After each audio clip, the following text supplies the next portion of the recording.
Hi there.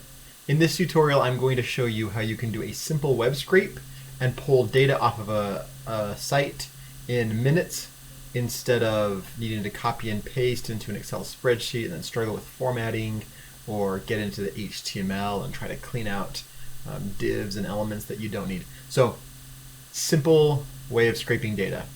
I want to show you, before I get started here, my use case. So, I am going to be applying to a grant that Facebook Research is doing, and I want to see who has been awarded this grant in the past. So on the Facebook page, I come up here to Outreach and then Research Award Recipients. If I scroll down, I'm going to use just the year, let's say the year 2019. If I scroll down, I can see, okay, it lists out the name of the recipients, their institution, usually a university, and then what kind of grant they received. And I'm like, okay, this is helpful. I click the load more. Okay, there's more. I keep clicking this load more, and there's tons of people. I would rather have this in a spreadsheet so I can quickly look through and see if there's names that I know. If so, I'll reach out to those individuals and ask them how the process went.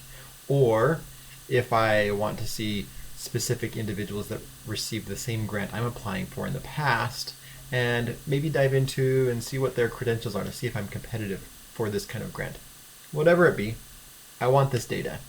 And simply copying and pasting it like this into a spreadsheet is not going to work well. There are ways where you can print this to a PDF and then do in Adobe Acrobat you can convert PDF to spreadsheet. That kind of works, but the optimal way to do this is to use a web scraper. Let me show you what you'll need. This web scraper tool is free. It is, if you are using Google Chrome, you go to the Chrome Web Store and search for web scraper. This is what you'll need. You need to install this. If you're using Edge, Microsoft Edge, like me, just because I'm trying to help give Google some competition, Microsoft Edge has some really cool functionality too, by the way. I pull up the Chrome store, and even though it's not Chrome, Microsoft Edge has built compatibility in where I can click this Add to Chrome, and it's now available inside of Microsoft Edge. So really cool little plus there. After you've done that, you will come to the page that you want to scrape, and you can either right-click and go down to Inspect, or you can do the shortcode Control-Shift-I. This is going to bring up the inspector pane where you can see all of the HTML. If you're new to coding or this kind of thing, this can be daunting and scary. You don't need to know this. Instead, you come over here and click on Web Scraper. This little tab should show up in your inspector element down here. I'm going to make this a little bit bigger just so you can see this here. Okay, so I'm going to create a new sitemap. These are called sitemaps. So I come here to sitemap. No, I go to create new sitemap. Sorry about that. Create sitemap. Give it a name. I'm going to say Facebook Research Grant Recipient. I'm probably spelling some things wrong. That's okay. I grab the URL that I want to scrape and click Create Sitemap. Now what I need to do is, because each of these individual entries is in this little module here, this is considered an element in the world of HTML. I'm going to create something that's going to look for this element. And in addition, what a scraper normally will do is it'll scrape everything that is visible. But because Facebook is using a load more button, likely because they don't want people scraping this, so they don't show everything at once. If they show everything at once, it's really easy to scrape everything because they're not using JavaScript to load more. I'm going to have to use a special type of data selector that's actually going to say, look for this load more button, click it, and keep clicking it until it doesn't load anything else. So let me show you how to do that. So I come over here to add new selector. I'm going to name it. So the selector name, it's going to be one of these groups here. So I will call it, they're called wrappers a lot of times in HTML. I will call it researcher wrapper, just like so. I'm going to change the text the type from text to element click. This is telling that it's an element. You're not actually grabbing the content here. Instead, you're looking at the element, and there's a click component. So the element, this selector thing, I need to first select the element. So I'm going to click select and click on the element. I've trained it that here's one element that it needs to look for, but you want it to look for all of the elements. So all you do is simply hover over and click another element, and another. Oh, because of, so what I'm going to do, I'm going to cancel this.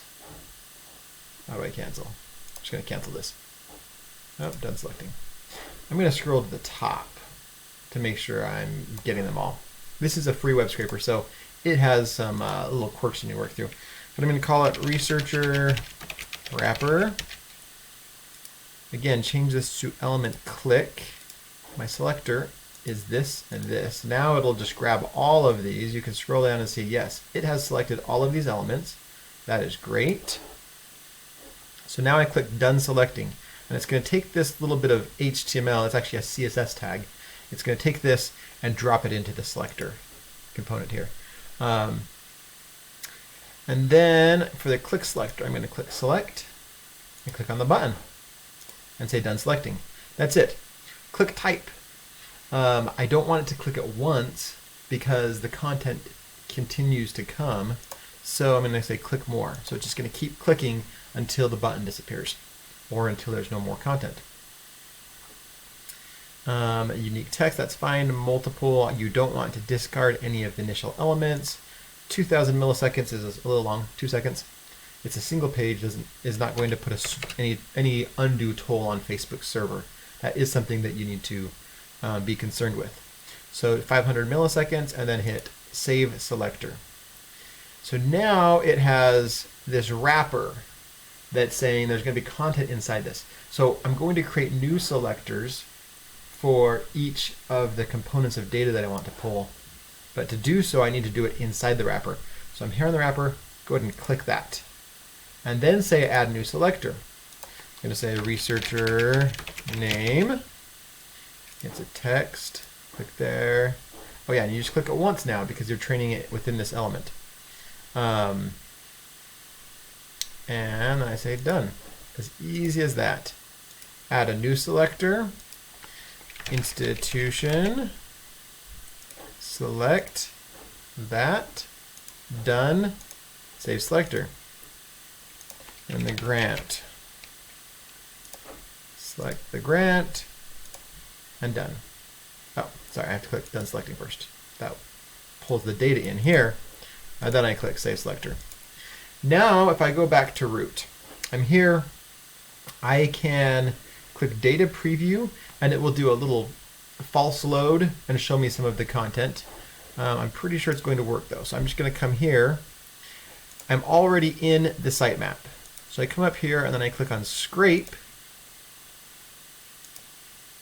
It's going to load this, wait for 2000 milliseconds, and then it's going to start to scrape the content. And you can see the scroll bar is getting smaller.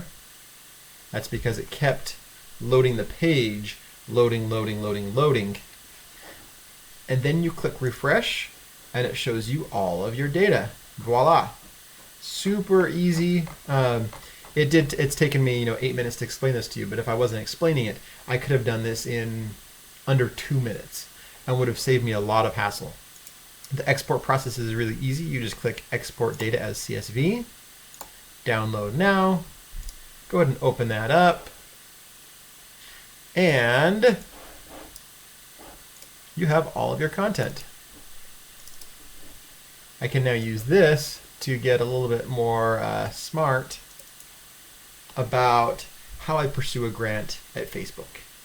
I hope this is helpful. If it is, please thumb up this video, subscribe, like, whatever. Thanks, guys.